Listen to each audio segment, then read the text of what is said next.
As a society, we often think pop culture has more to do with our newest video game or the new episode of whatever the hottest new TV show is, and even music. Music that everybody spends a good portion of their time listening to. But something that I find that is extremely underrated, but is a hugely beneficial and important part of our pop culture, is literature.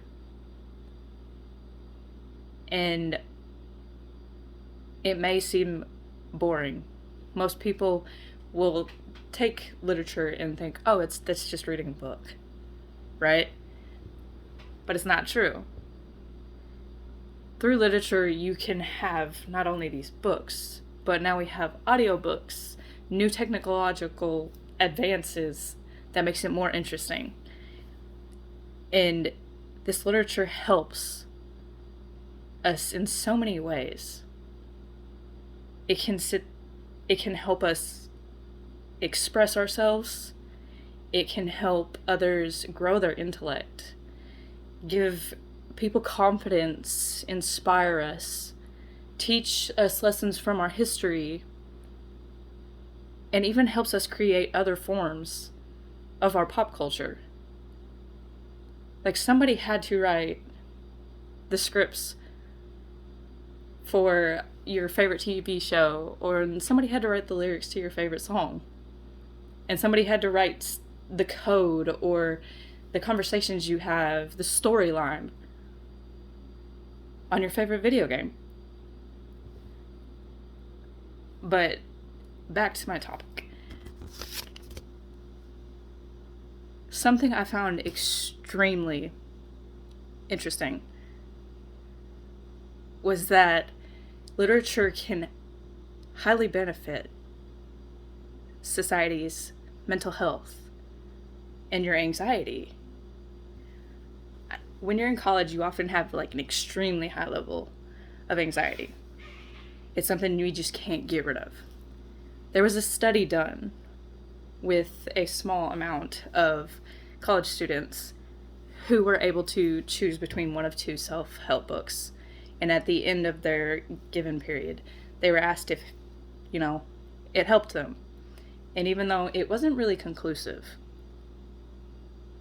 it was found rather promising.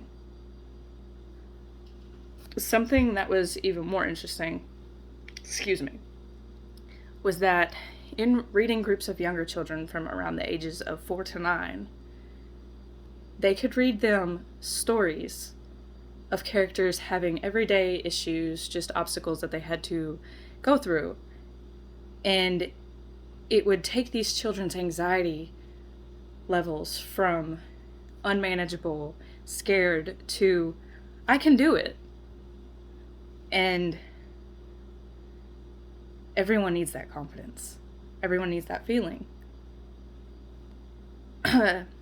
Which brings me to another point. If it can help with our mental health, what about other people's mental disabilities? What about people who are suffering from dementia or Alzheimer's, or just regular everyday anger and bad feelings, don't really know how to deal with it? I found in a study with a group of elderly patients, they utilized an amount of audiobooks to give them and allow them to listen. And it proved at the end that it did help lessen a lot of the aggression or anger that some had. And in others, it helped them with their dementia, allowing them to strengthen their intellect, their brain. And that's amazing.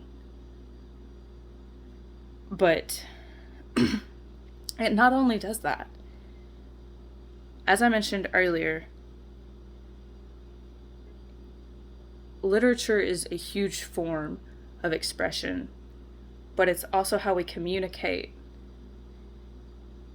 and how we give each other forms of inspiration, lessons,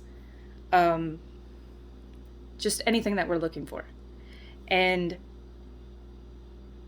I know many of us have grabbed or seen Harry Potter or The Diary of Anne Frank.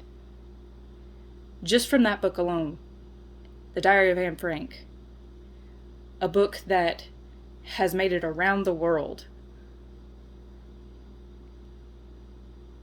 that not only taught us about our history, but something that we should never go back to.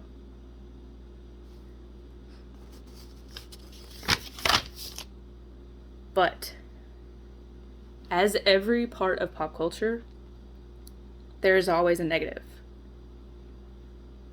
And when it comes to literature, there are many instances where there are negative, not so good images that are being glamorized. Like, for example, suicide, drug abuse. Most people even consider the American dream to be a gangster or a drug lord, and this isn't how we should think. But, so I don't go over time, I'm going to conclude that with literature is a very underrated form of pop culture, but it is a very beneficial form.